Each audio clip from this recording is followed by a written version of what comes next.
Terroristas armados secuestran un avión de pasajeros. A bordo, unos 80 israelíes y 100. Israel se lo juega todo en una desesperada misión de rescate. Si fracasamos, nadie nos lo perdonará. Utilizando los informes de testigos presenciales y archivos confidenciales clasificados, esta es la historia de cómo una banda de comandos se enfrentó a un ejército extranjero. Granadas, bombas, olores, gritos, disparos. El infierno. Seguimos cada movimiento de las fuerzas especiales israelíes que se enfrentan a una situación crítica.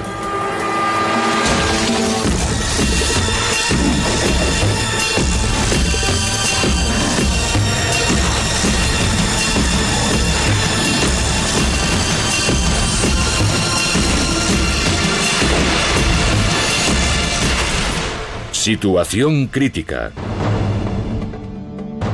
Operación Entebbe. Europa. Grecia. Atenas.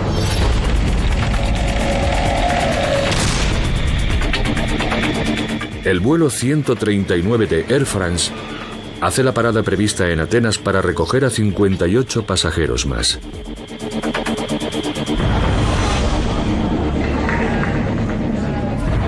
Cuatro de ellos viajan con pasaportes falsos. No tienen ninguna intención de ir a París. Trabajan para el Frente Popular para la Liberación de Palestina, un grupo radical terrorista. El Frente Popular es una de las diversas facciones anti-israelíes formadas para recuperar la tierra perdida en el Estado judío durante la Guerra de los 6 Días en 1967. Su táctica preferida es el secuestro de aviones de pasajeros.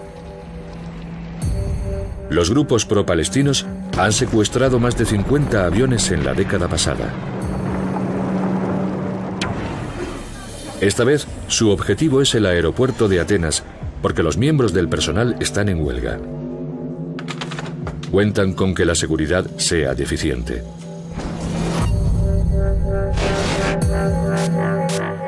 La apuesta merece la pena.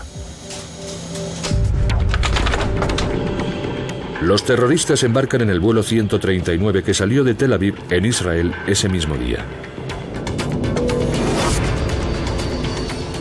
Hay 246 pasajeros a bordo, muchos de ellos israelíes.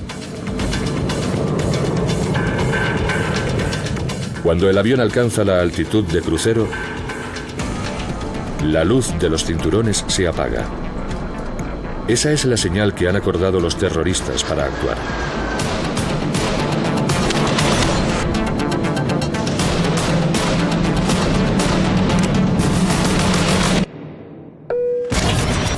Los pasajeros ven a 3 hombres y una mujer ponerse de pie de golpe. Blanden pistolas y granadas activadas. ¡Hazlo, ahora! Entre los aterrorizados pasajeros se encuentra el diplomático israelí Ilan Hartub y su madre de 74 años, Dora Bloch. Tenían el dedo en el gatillo y querían matarnos.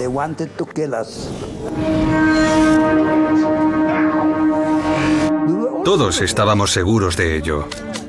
Sabíamos que esa gente quería matarnos. Sarah Davidson viaja con su marido Uzi y sus hijos adolescentes Ron y Benny. En ese momento miré a los ojos de mis hijos. Eso es lo que recuerdo. Ambos estaban.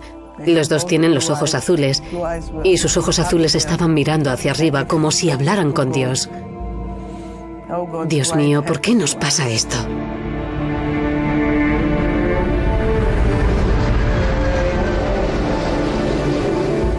Un secuestrador irrumpe en la cabina del piloto.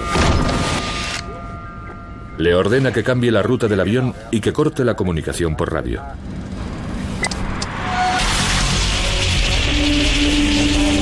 El control de tráfico aéreo avisa a Israel.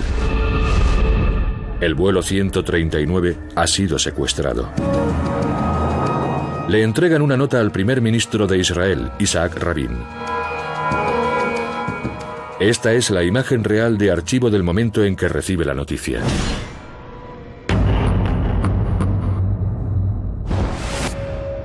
Rabin se asegura de que un hombre esté al tanto enseguida.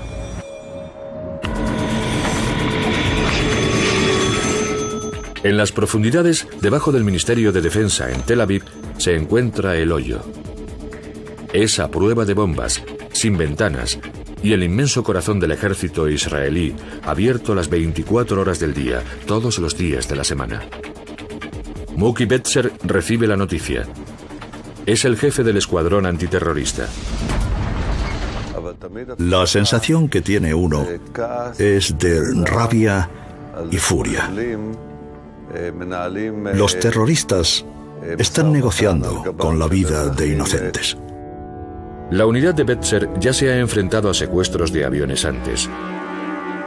En 1972, 12 de sus hombres se vistieron como personal de tierra e irrumpieron en un avión secuestrado en el aeropuerto de Lod, en Tel Aviv. Mataron a los terroristas y liberaron a los 100 pasajeros que había. El principal aeropuerto de Israel está en alerta máxima. En incidentes anteriores, los terroristas palestinos obligaron a los aviones secuestrados a aterrizar en Israel. Betzer confía en que si el avión regresa, tiene la pericia para emprender un asalto. Todo lo que pueden hacer sus operadores del radar es mirar y esperar. A bordo, el líder de los terroristas hace un anuncio a través de la megafonía. Explica que son una unidad del Frente Popular para la Liberación de Palestina. Habla con acento alemán. La mujer también es alemana. Ordena a los pasajeros a entregar sus pasaportes y a que se preparen para ser registrados. Grita insultos antisemitas. La forma en que nos miraba, la forma en que nos hablaba. Pasaportes. Lo que la generación de sus padres no hizo a los judíos, ella sí lo hacía. Uzi, el marido de Sarah Davidson, es piloto de vuelo de las Fuerzas de Defensa de Israel. Su tarjeta de identificación le delataría. Tiene que deshacerse de ella antes de que le registren. Teníamos que destruirla, así que la masticamos, los dos.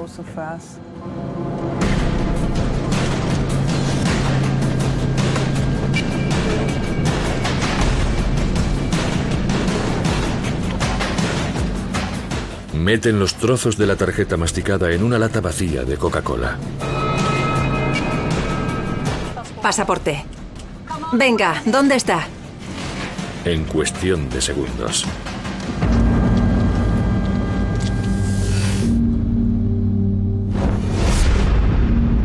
Los operadores del radar de Betzer informan de que el vuelo 139 no se dirige a Israel.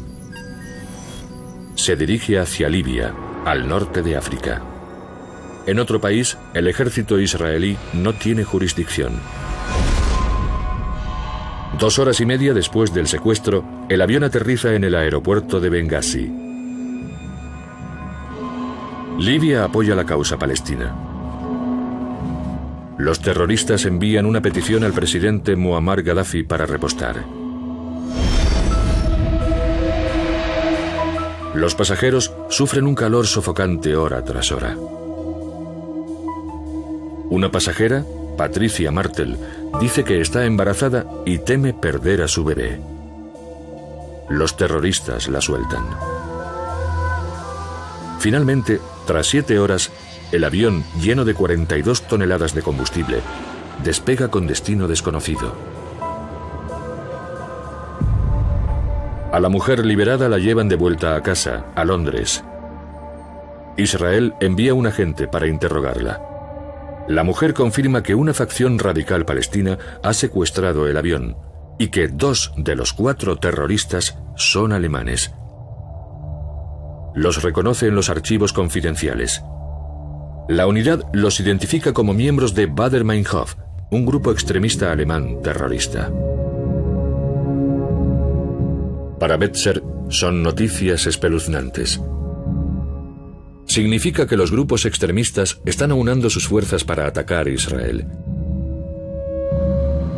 Todavía no sabe dónde están llevando a los rehenes, ni por qué. A finales de junio de 1976, las noticias anuncian que unos terroristas palestinos han secuestrado un avión de pasajeros. Buenas noches. Un avión de Air France ha sido secuestrado hoy por guerrilleros palestinos. A bordo unos 80 israelíes y otros 150 pasajeros. Para los que tienen familiares a bordo de ese vuelo, es una horrible pesadilla. El único hijo del franco-israelí, Robert Maimoni, Jean-Jacques, de 19 años, se encuentra entre los rehenes. Fue la peor hora de mi vida. No sabía qué hacer. Me preguntaba a mí mismo qué podía hacer, pero no pude obtener ninguna respuesta. 3 horas después de haber dejado Libia, casi 14 horas de secuestro, los terroristas obligan al piloto a aterrizar. Cuando amanece, los pasajeros ven montones de tropas congregándose en la pista. A mediodía, otras 9 horas de terrible experiencia les meten de malas maneras en un edificio de una terminal en desuso. Un soldado capta el dramatismo de los rehenes cuando se dan cuenta de que están en el aeropuerto de Entebbe, en Uganda. Un pequeño estado en el este de África. Los terroristas han elegido minuciosamente Entebbe. Está a 3.200 kilómetros de Tel Aviv, una distancia que debería mantenerles a salvo de los comandos israelíes. Uganda está gobernada por el dictador Idi Amin. ¡Uganda! ¡Mirad! Tiene fama de ser excéntrico e impredecible. Amin llega al aeropuerto con los medios de comunicación ugandeses detrás. Al ver a un posible salvador, los rehenes rompen en aplausos. Estábamos tan contentos. Estábamos seguros de que es el final de toda esta historia. Porque Idi Amin, todos lo sabemos, es un gran amigo de Israel. De lo que no se dan cuenta la mayoría de los rehenes es de que Amin ha cambiado sus lealtades. Hubo un tiempo en el que gozó de estrechas relaciones con Israel. Luego, en 1972, la primera ministra israelí Golda Meir se negó a facilitar un avión a Amin para atacar a su vecina Kenia. Amin respondió prometiendo lealtad a la causa palestina.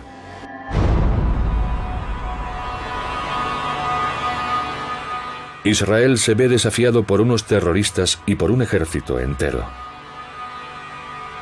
Afortunadamente es un ejército que el jefe de la unidad antiterrorista, Muki Betzer, conoce bien. Fruto de una extraordinaria coincidencia, Betzer ayudó a entrenar a los soldados ugandeses. Conoce sus debilidades. Sus conocimientos son muy básicos. Saben cómo cargar un arma, luchar a campo abierto y leer un mapa. Luego, un avance aún más importante. Descubre que una empresa constructora israelí construyó la antigua terminal de Entebbe. La compañía todavía tiene los planos. Betzer devora cada detalle. Antes de enviar una misión de rescate, debe saber cómo es el edificio por dentro. La parte frontal del edificio tiene 7 puntos de acceso. Las puertas 3 y 4 conducen directamente al vestíbulo principal, donde los terroristas tienen a los rehenes. Lunes por la noche. Obligan a los pasajeros a dormir en el suelo con las luces encendidas. 5 de la tarde, tercer día. Un telegrama de los terroristas revela sus peticiones. Quieren la liberación de muchos terroristas encarcelados, como el extremista japonés Koso Okamoto, que perpetró la masacre en el aeropuerto de Lod, en Israel, en el 72. Y el arzobispo Capucci, que pasó armas de contrabando a terroristas de Oriente Medio. Establecen un plazo, el jueves a las 2 de la tarde. Esto proporciona a los israelíes 45 horas para responder. Si para entonces sus peticiones no se han cumplido, los terroristas empezarán a disparar a los rehenes. En público, los comentaristas del ejército insisten en que Entebbe está demasiado lejos de Israel para emprender un rescate. No tenemos ninguna solución militar. Primero tiene que resolverse a nivel político. Los familiares saben que Israel nunca negociará con terroristas. La situación parece desesperanzadora. Los rehenes ven a los soldados ugandeses entrar atravesando un tabique. La mujer alemana inspecciona los pasaportes confiscados. Lee en alto los nombres y envía a los rehenes a una sala provisional. ¿Karen Johnson? Los pasajeros se dan cuenta de que los terroristas están separando a los rehenes israelíes de los no israelíes. En los campos de concentración, este proceso era conocido como selektia o selección. Los nazis mataron a las tías y tíos de Sara durante la Segunda Guerra Mundial. La sensación era como la de un desastre, como otro holocausto. Nunca creí que pasaría otra vez después de la Segunda Guerra Mundial una separación así. Los terroristas dicen a los israelíes elegidos que una vez que se cumpla el plazo, se les seleccionará para ser ejecutados. Cuarto día. Menos de 24 horas para que se acabe el plazo. Mookie Betzer se encuentra bajo presión. Su comandante se encuentra fuera, de maniobras, y el ministro de Defensa, Simón Peres, le presiona para obtener una opción militar. La unidad insiste en que una incursión no es una opción todavía. No se pueden enviar hombres a una situación desconocida. Betzer necesita más información acerca del armamento de los terroristas y sus tácticas. El ministro de Defensa, Simón Peres, se da cuenta de que necesita conseguir más tiempo para Betzer. Peres descubre que Amin quiere utilizar la crisis para aumentar su prestigio como líder mundial. El israelí decide utilizarlo en su beneficio. Pensé, bueno, tenemos a un tipo con el que podemos jugar un poco. Porque me habían contado muchas historias sobre él. Me dijeron que estaba buscando la gloria mundial.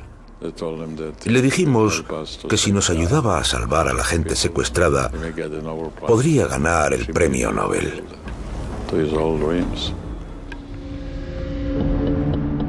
Quinto día. 3 horas para que concluya el plazo. Israel se mantiene tenaz en su política de no negociar con terroristas. La frustración de las familias de los rehenes estalla contra los políticos.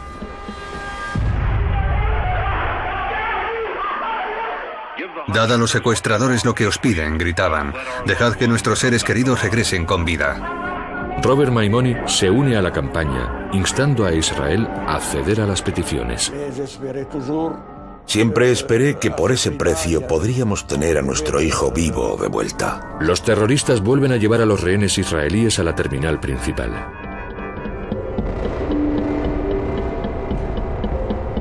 Sarah Davidson se ve obligada a enfrentarse a sus peores miedos. Lo peor era si me quitaban a mis hijos. Si me los quitaban, no sé, podría matarles con mis propias manos.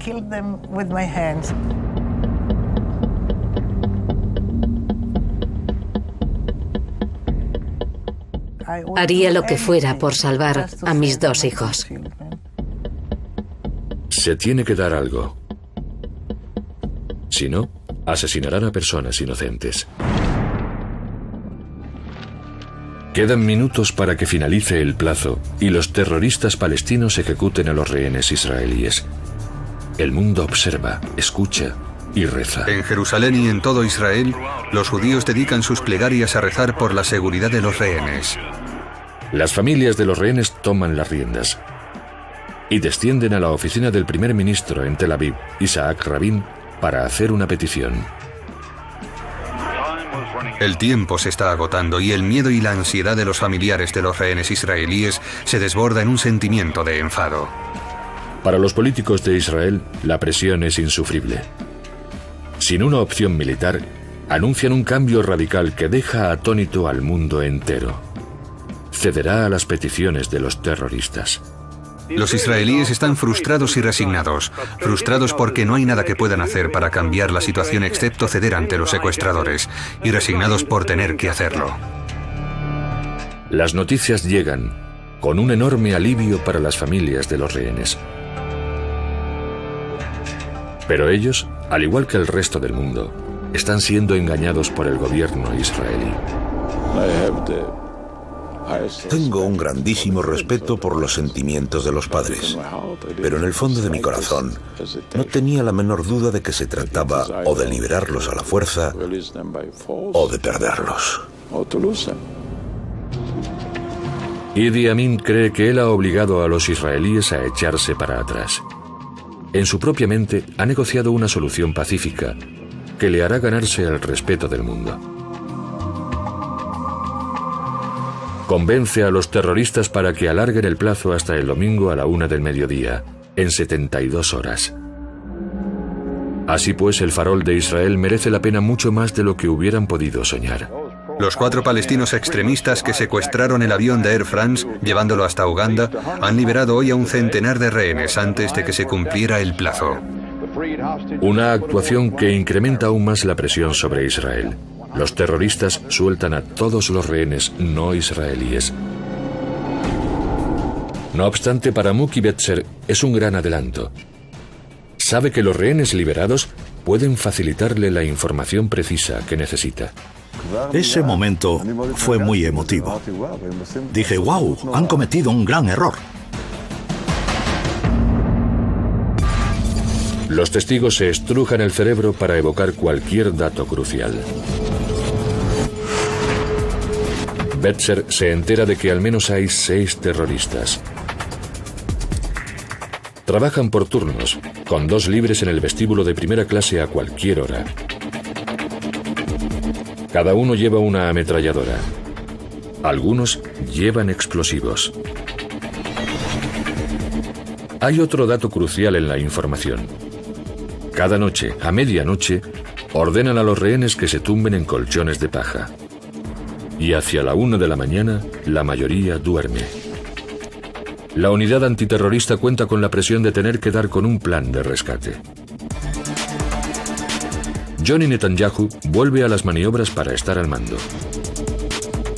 Junto con Betzer y con el jefe del escuadrón de las fuerzas aéreas, Josh Shani, emplea horas en dilucidar los detalles de una misión de rescate. Se la denomina Operación Trueno. Es una de las misiones más audaces y atrevidas que se han intentado jamás. El plan tiene 3 etapas estratégicas. Cada hombre desempeña un papel crítico. Primera etapa, el viaje. Una unidad de comandos debe llegar a Entebbe. Esta es la tarea del piloto Josh Shani. Shani dirigirá un convoy de 4 aviones transportadores Hércules C-130 durante un trayecto de 4.000 kilómetros hasta Uganda. El aeropuerto de Entebbe consta de 2 terminales. Los rehenes están retenidos en la antigua terminal hacia el este. A 2,4 kilómetros al oeste se encuentra la nueva terminal. El plan es que los 4 Hércules aprovechen la oscuridad de la noche para aterrizar en esta pista sin ser detectados. Shani debe aterrizar primero. Los otros 3 Hércules tocarán tierra 7 minutos después, con refuerzos y provisiones. A Shani le han advertido de que las luces de la pista de aterrizaje probablemente estarán apagadas. En otras palabras, debe aterrizar prácticamente a ciegas. Esta maniobra no viene en el manual. Ahora puedes imaginarte que si los terroristas se dieran cuenta, empezarían a disparar. Podrían matar a todos en 5 minutos. Segunda etapa, el traslado. Una vez que el Hércules guía aterriza, 30 comandos deben dirigirse hacia las puertas de la terminal, con total discreción. Es un recorrido de 2 kilómetros. Unos 100 soldados ugandeses montan guardia en la pista, fuera de la terminal y en la torre de control. A Mookie Betzer se le ocurre una extravagante idea.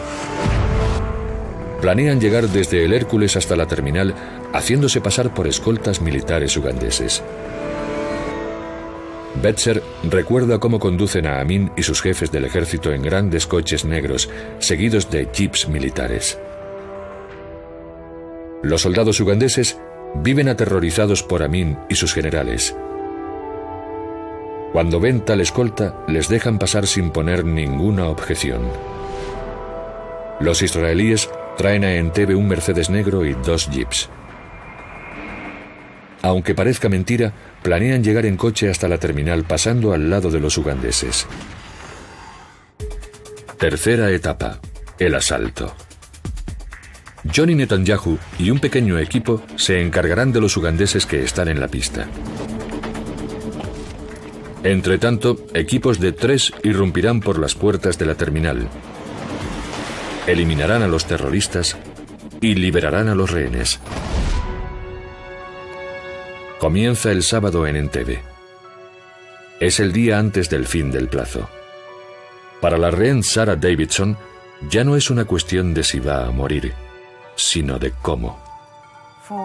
Yo solo quería que fuera sin sufrimiento. No quería que me hiriesen. Y no quería que me doliera. Que se acabara mi vida y punto.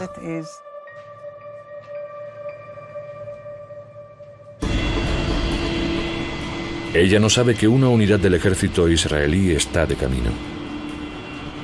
23 horas para el fin del plazo. Una flota de 4 aviones Hércules C-130 despegan de Israel. Emprenden un vuelo de 4.000 kilómetros y 9 horas y media de duración hasta Entebbe, Uganda. La Operación Trueno está en marcha. Me enteré personalmente de que me la estaba jugando. Si fracasara, todo el mundo coincidiría en que yo era el responsable. Pero si el soldado está arriesgando su vida, ¿qué pasa con el jefe? También debería arriesgar su carrera. Así que me sentía como un soldado. El convoy tiene que hacer primero todo el trayecto hasta Entebbe.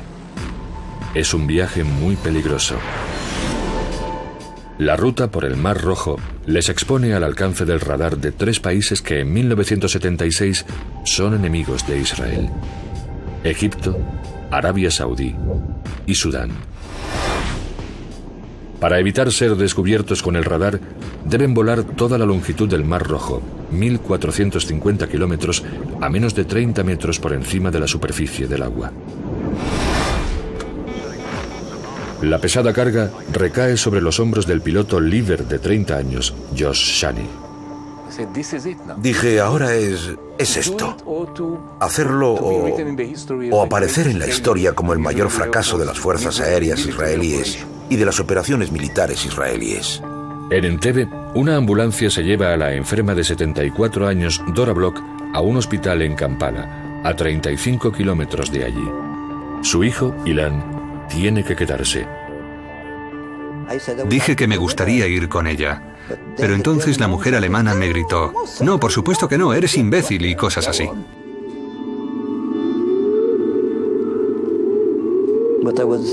Pero yo estaba preocupadísimo por mi querida madre.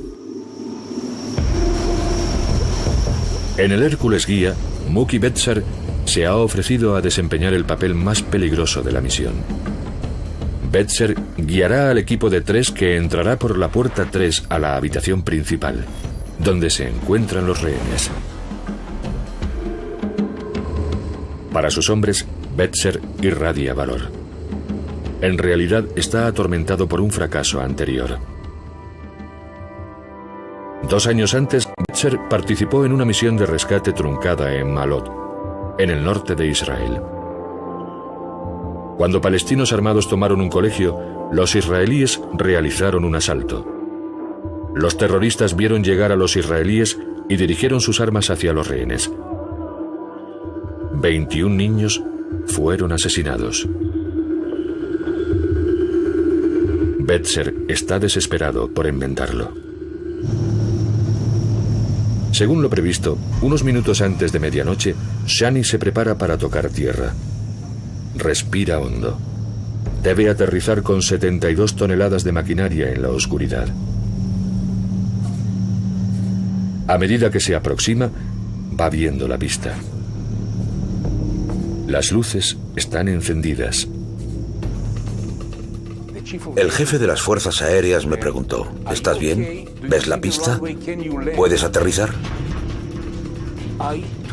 Tomé fuerzas y respiré hondo para que mi voz sonara tranquila y no agobiarle. Y dije: sí, señor, todo está bajo control, no se preocupe.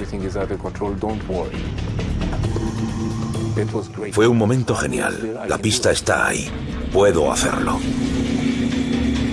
El Hércules guía toca tierra. Si los soldados ugandeses lo han visto, los israelíes han perdido el decisivo factor sorpresa. Son las 12:02. Los israelíes saben que a estas horas, a 2,4 kilómetros de ahí, en la terminal, los rehenes se estarán acostando. Esta es la clave del plan. Todos los terroristas se quedan de pie, a una altura perfecta para un disparo en la cabeza. No ha habido ninguna reacción ante el Hércules. La fase 2, que los hombres lleguen a la terminal, ya está en marcha. Cuando el Mercedes pasó por debajo de mi ala izquierda, fue un momento muy excitante, un momento muy excitante. Ya sabes, está pasando de verdad. El subcomandante Mookie Betzer va en el Mercedes con otros 8 comandos. Podías oler la lluvia, un olor agradable. Y era un olor que me recordaba a cuando había estado antes en Uganda. Mis sentidos se habían agudizado. La adrenalina te recorre el cuerpo. Te sientes alerta. Los soldados israelíes pueden ver la terminal con claridad. En la torre de control, los soldados ugandeses están totalmente ajenos a la amenaza. Betzer sigue repitiendo un mantra. Si llegan a la terminal, lo habrán conseguido. Entonces, Giora Sussman divisa algo. De pronto vi a 2 soldados ugandeses y uno de ellos con su arma apuntando hacia nosotros. Gracias a los días que pasó en Uganda, Betzer sabe que este gesto es una práctica militar. Al ver un escolta, un soldado levanta su arma y grita: ¡adelante! Betzer dice a sus compañeros que ignoren al soldado ugandés y se centren en la terminal. Puedo ver el camino frente a mí. Comprendo que esto significa que hemos tenido éxito en nuestra misión. En menos de 30 segundos ya estamos entrando por las puertas. Pero Johnny Netanyahu es el comandante de la unidad.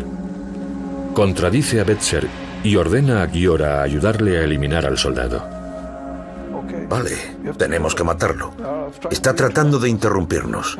Hagámoslo y continuemos lo que tenemos que hacer. Johnny y yo mismo teníamos pistolas con silenciador.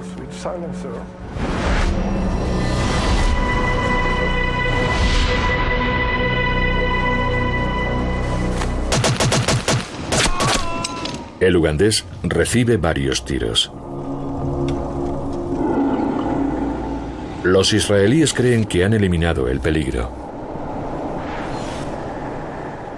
Entonces, un israelí en el jeep divisa cómo el ugandés se levanta.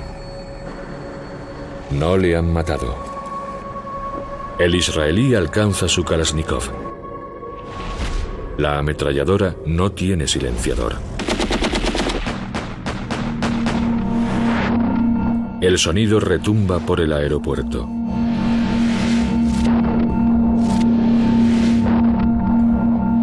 Han perdido el factor sorpresa.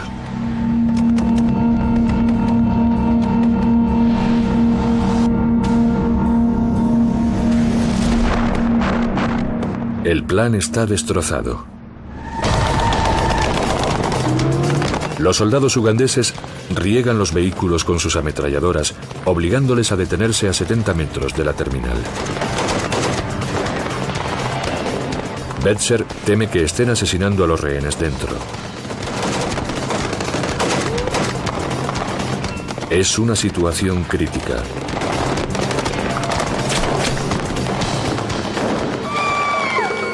Los rehenes tratan de protegerse como pueden. Uno de ellos, Ilan Hartub, se topa cara a cara con un terrorista armado.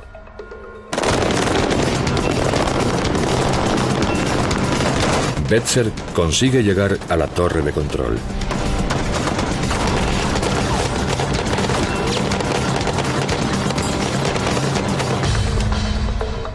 Ve que la entrada que le había sido asignada está bloqueada. La tragedia de Maalot volvió a mí y al mundo. Maalot, Maalot, Maalot retumbaba en mi cabeza. Sentí que iba a volver a pasar. Betzer sabe que depende de él poner el plan al día. Con balas rebotando por todas partes, él y sus hombres se precipitan hacia la puerta 4.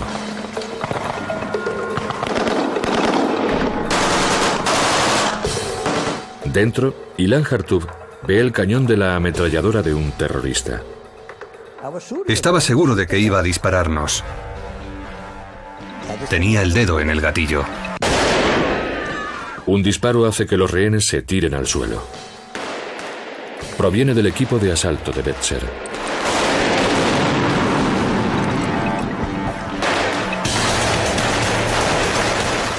Disparaban por todas partes.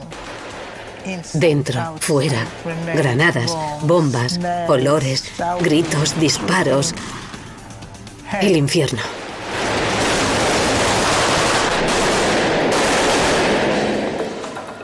Por un segundo, silencio. Sabe que hay más terroristas que merodean por esta habitación. Giora Sussman encabeza su equipo de asalto a través de la puerta 5 hacia el vestíbulo de primera clase, donde descansan los 2 terroristas que no están de guardia. Se encuentran con 3 soldados ugandeses.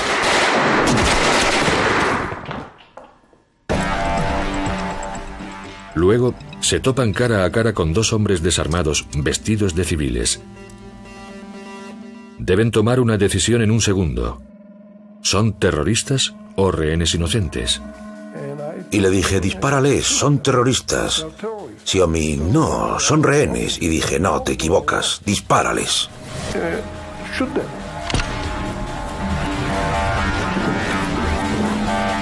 Sussman ve que uno de los hombres se toca el cinturón. Sabe que algunos de los terroristas llevan explosivos.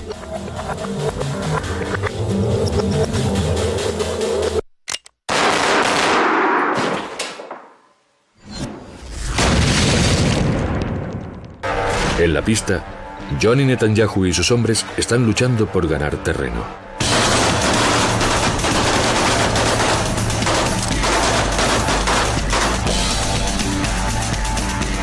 De regreso a la terminal principal, Betzer y su equipo de asalto buscan a los demás terroristas. Estás aún más alerta. Y tus ojos van escaneando cada parte de la habitación. Y desde el codo hasta los dedos, estás listo para disparar y sabes que la primera bala debe darle a él antes de que él te dispare a ti y te mate.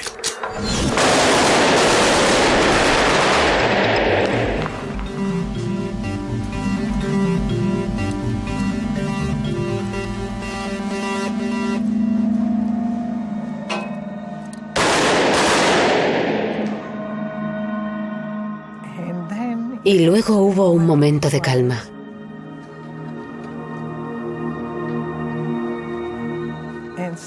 Y alguien dijo en hebreo, escuchad, hay algunos soldados israelíes aquí. Yo levanté un poco la cabeza y vi enfrente de mí a un soldado de pie. Estaba allí con un arma, mirándonos y diciendo, escuchad, chicos, estamos aquí para llevaros a casa.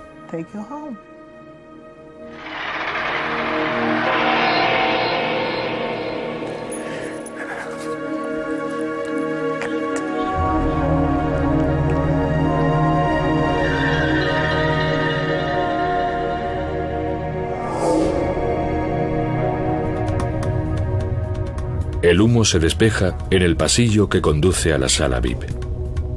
Los dos últimos terroristas están muertos. Las balas que les mataron solo detonaron parte de sus explosivos. Sussman y su compañero no están heridos. Los israelíes han matado a los 6 terroristas y han asegurado la terminal. Pero su misión todavía no ha terminado. Los ugandeses todavía controlan la pista.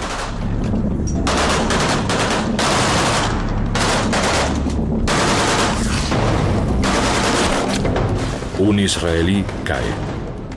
Es el comandante Johnny Netanyahu. A los israelíes le superan en número y están abrumados. El rescate está en crisis. La operación Trueno lleva ya 7 minutos. Los soldados ugandeses están derrotando a los israelíes. Mookie Betzer se adelanta para ponerse al mando dado que el comandante Johnny Netanyahu ha caído. Los otros 3 Hércules aterrizan con 200 soldados. Betzer ordena un asalto total. Ordené a los hombres que vinieran y les atacaran con misiles, granadas propulsadas, armas de bajo calibre, rifles automáticos, con todo lo que tuvieran. Los israelíes machacan a la resistencia.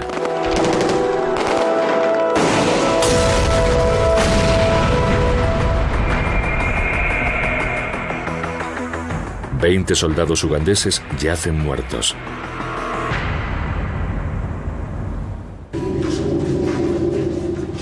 Dentro de la terminal, los soldados preparan a los rehenes para salir. Pero un hombre se enfrenta a un terrible dilema. Ilan Hartub sabe que si se marcha, significará abandonar a su pobre madre, que está a 35 kilómetros en un hospital de Kampala. Supe que tenía que marcharme, que allí me matarían. No tenía sentido sacrificarme por ella. No podía ayudar a mi madre. Solo deseé que pudieran encontrar una manera de salvarla, de hacer algo, de negociar con Idi Amin para salvarla. 59 minutos después de que el piloto Josh Shani aterrizara con el primer Hércules, el convoy despega con los rehenes liberados. Fue uno de los mejores momentos de mi vida porque, ¿sabes? Lo hicimos. Los rehenes han sido liberados. Están volando a casa. Saltan las noticias sobre el rescate mientras ellos vuelan de vuelta a Israel. Estamos en la televisión israelí desde Jerusalén. Esto es un boletín especial de noticias. Todos los rehenes retenidos durante más de una semana por terroristas árabes en Entebbe, Uganda, han sido rescatados y el ejército israelí ya les lleva de vuelta a casa. Mientras los aviones repostan en Nairobi, las tropas reciben la noticia de que Johnny Netanyahu, su inspirador jefe, ha muerto. Fue muy difícil de aceptar. Éramos íntimos amigos. No solo perdí un comandante, sino un buen amigo. Fue una de las pocas veces en mi vida en las que tuve algunas lágrimas en los ojos.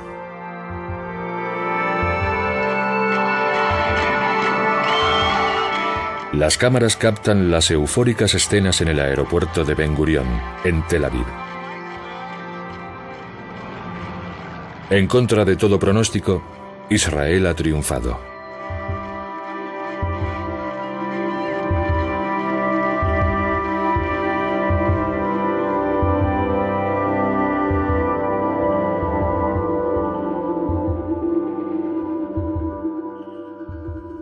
Robert Maimoni lucha por encontrar a su único hijo, Jean-Jacques. Un oficial le lleva a una oficina.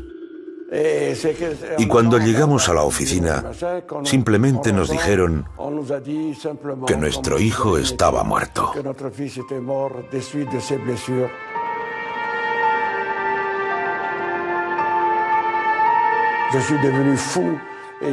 Me volví loco. Y me gritaba a mí mismo para preguntarles a los oficiales por qué. ¿Por qué nos ocultaron la verdad? ¿Por qué no nos dijeron la verdad desde el principio? Aunque sabían que estaba muerto antes de que lo transportaran, él ya estaba muerto. A Jean-Jacques Maimoni le dispararon en Entebbe. Betzer y sus hombres lo confundieron con un terrorista. Sucedió algo trágico. Con el entusiasmo de que había llegado el ejército, saltó de felicidad, pero fue un accidente horrible. Tengo que añadir que hasta la fecha, el dolor que hemos tenido, yo mismo y mi mujer y mis 5 hijas, nos ha cubierto con una gran tristeza durante los últimos 30 años.